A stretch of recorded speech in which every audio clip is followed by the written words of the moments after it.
Gradnja novega domovanja je velik izziv, s katerim se veliko ljudi sooči brez posebnih predhodnih izkušenj. Misija zahteva veliko mero raziskovanja in iskanja primernih rešitev, pomoč strokovnjakov bo zlata vredna, vseeno pa se moramo do določenih stvari dokopati čisto sami.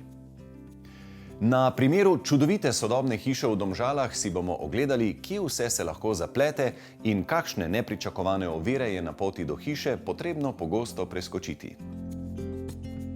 Zakonca sta se dlje časa spogledovala z mislijo, da bi se iz stanovanja v prestolnici, ki je ob rastoči družini postajalo čedalje bolj tesno, preselila v hišo. Ampak nekaj se je spogledovati z mislijo, nekaj popolnoma drugega pa je svoje sanje uresničiti na tak način. Pot do iskanja prave parcele pa do vselitve v sodobno hišo v Domžalah je bila vse prej kot enostavna. Ob pomoči strokovnjakov pa sta prebrodila tudi največje težave. Sam projekt je bil izveden v rekordnem času.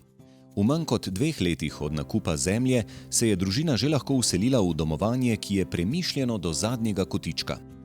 Kratek čas izdelave ustrezne dokumentacije, za pridobivanje gradbenega dovoljenja sta bila potrebna le 2 meseca in pol, ter gradnje hiše nista le dokaz, da za učinkovito gradnjo ni potrebno biti iz posla, temveč tudi spodbuda marsikomu, ki že dalj časa sanja o svoji sanjski hiši. Jasna in Miha, živijo? Živijo. Do tele čudovite hiše je vodilo veliko zanimivih zgodb, ne? In že samo iskanje zemljišča je povezano z enim spletom zanimivih naključij. Dajte nam kaj povedati o tem. Namreč zgodilo se je tako, da ko sem bila prvič noseča in priseljena iz Maribora v Ljubljano, seveda tu nisem poznala nobene babice. In ko sem tik pred porodom šla na eno kavico z sodelavcem, mi je rekel, pa si ti pripravljena, imaš babico, tu imaš številko, pokliči, to je vedno fajn imeti, glej, kaj če gre kaj narobe. In res, nekaj dni kasneje, ko sem imela porod, je bila ravno ona takrat dežurna, je delala in je bila z mano pri mojem porodu, prvem. In potem, v bistvu 3 leta kasneje, smo ostali v stikih in se pogovarjamo, kaj pa vidva. Sem rekla, veš kaj, ravno kar hitiva v Domžale, iščeva zemljo za hišo in imava zdaj čez 2 uri oglede. Je rekla, in moja soseda, dobesedno 3 metre od mene, prodaja eno krasno parcelo in je nikjer ne oglašuje. No, moja žena je pa tako, da moramo pa vse zelo na hitro narediti. Je rekla, da se bo pa usedla v avto, jo bo poklicala, že kličeš, letva in mislim, da 15 minut potem se Lamida že na tej parceli stala in je šla pogledati. No, a z nakupom parcele se je zgodba šele dodobra začela. Naslednji korak je bil povezan z oblikovanjem novega domovanja. K končni obliki, k končnemu videzu pa je prispeval seveda tudi izbor arhitektke oziroma izvajalcev. Kako je šlo pa tukaj? Ja, pri izboru arhitektke smo pa res naredili veliko analizo arhitektov na slovenskem trgu. Če se malo pohecam, blizu Šenčurja pri Kranju vidva eno hišo, ki nam je pa zelo všeč, pa ker sem mogoče malo bolj ekstrovertiran, sem se pa kar ustavila. Žena je pozvonila, sva rekla, kdo vam je pa to hišo naredil. In tako je bil pa najin izbor arhitektov. Tako da smo se tudi tam pol zaklepetali, več kot 1 uro, so nama razložili vse o gradnji, mi da so bila čista zelenca. In priporočili arhitektko, Katarino Hostar iz Kranju živi. Spet neko naključje, mogoče tudi najina rahla impulzivnost, da pol na hitro kakšne stvari narediva. Domovanje sodobnega videza se zaradi številnih značilnosti loči od okoliških objektov. Hiša ni podkletena. Čeprav si je Jasna nadvse želela imeti velik prostor za shranjevanje, kot ga nudi klet, je pretehtal strošek, pogosto povezan z gradnjo same kleti. Namesto le-te so tako povečali kvadraturo samih bivalnih prostorov in ob hiši sezidali lopo, dovolj veliko za hrambo vseh potrebščin. Po zaslugi makete, ki jo je izdelala arhitektka, sta dobila dober občutek o tem, kako bo hiša, ki obsega 203 kvadratne metre neto površine, dejansko izgledala.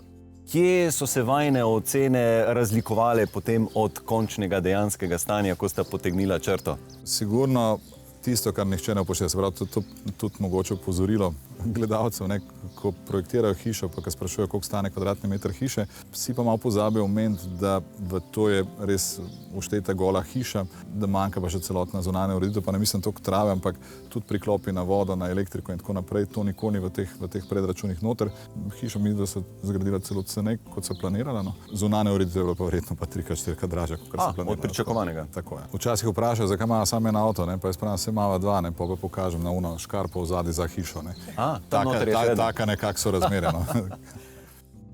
Na kvadratni meter neopremljene hiše sta odštela približno 1200 evrov. Pri gradnji in iskanju ponudnikov pa sta izkoristila svojo iznajdljivost. Primerjala sta cene različnih ponudb in njihovo kvaliteto, na koncu pa izbrala najbolj optimalno rešitev. Zapleti pri gradnji hiše so pogosto tudi birokratske težave, česar pa za zakonca Culiberg ne moremo reči. V manj kot 3 mesecih sta v rokah že držala gradbeno dovoljenje. Sta pa zato naletela na druge vrste zaplet. Mi smo živeli v Ljubljani in ker smo vedeli, da se v kratkem selimo, smo seveda pisali otroke že v vrtec v Domžale. In seveda se je zgodil zaplet, da hiša še nima hišne številke, ne moremo dobiti stalnega naslova in seveda potem ne moreš otroka vpisati v vrtec. In sva se znašla, eden od naših izvajalcev je doma iz Domžal in se je prijazno ponudil, da se pač začasno tam prijavimo, samo za ta čas, da uspemo urediti vrtec, ker sicer bi jih mogli še celo leto voziti v vrtec v Ljubljano. In hišne številke ne dobiš, predtem nimaš uporabnega dovoljenja? Predtem nimaš uporabnega dovoljenja. Kar pomeni, da šele ko si hišo končal, lahko dobiš hišno številko in lahko narediš vpis v vrtec. Jasno, vpisati moraš pa pol leta prej. In to tudi ni z danes na jutri, ne? In uporabno dovoljenje in sam postopek pridobitve hišne številke potem še kar nekaj časa traja. Zunanji prostor se lepo poveže z notranjim, za kar je zaslužno složno sodelovanje z notranjo arhitektko, ki je uskladila želje obeh lastnikov s končnim videzom.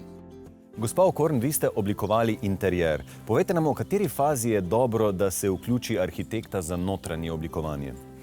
Ja, pri novogradnji je ta pravi čas, da se posvetimo interjerju, ko je pripravljena dokumentacija za gradbeno dovoljenje in preden se začne z izrisi načrtov, se pravi projektov za izvedbo. Zato, ker to je čas, ko še lahko vplivamo na postavitev sten, odprtin in pa lahko vse inštalacije prilagodimo interjerju, ker kasneje moramo ravno obratno, ne moramo interjer prilagajati obstoječemu stanju. Ne?